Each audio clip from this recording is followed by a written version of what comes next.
Hello guys, শুভ দুপুর।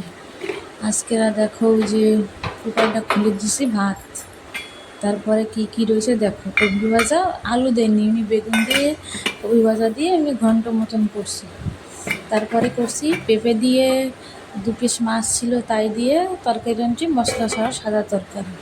আর তারপরে রয়েছে লাউর মানে গা মাখা ঝোল, তারপরে আচার রয়েছে। তারপরে এই যে ভাত বাড়িয়ে নিচ্ছি।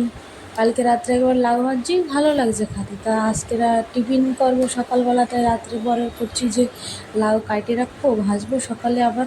তো করছে না, গা মাখা ঝোল কর। তা মাছ আর নাই, 2 পিস ছিল তাই পেঁপে দিয়ে রাঁধছি।